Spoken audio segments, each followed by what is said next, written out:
Breaking news. The massive battle against ISIS launched overnight. Thousands of Iraqi troops trying to retake the key city of Mosul deal a crippling blow to the terror group.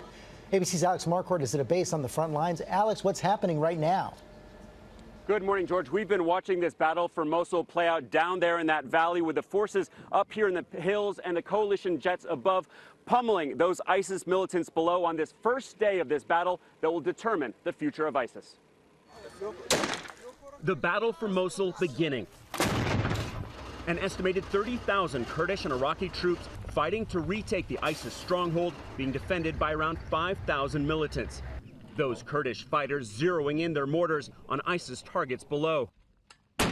Targets selected and observed by American forces, including these soldiers from the 101st Airborne Division, a critical role played by some of the around 6,000 U.S. troops in Iraq.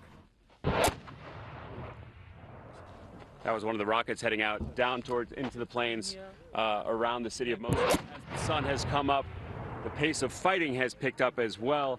We've been able to see and hear the artillery and the airstrikes landing down there around Mosul. For the first time, we're hearing gunfire as well, meaning the two sides are now closely engaging each other.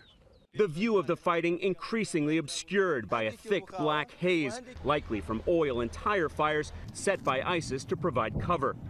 If ISIS loses Mosul, they lose their last foothold in Iraq and their biggest prize to date. It would deal a devastating blow to the group. For months, the U.S. and Iraq have talked about their large-scale plans to retake Mosul from ISIS, hoping to demoralize their enemy and energize resistance in the city.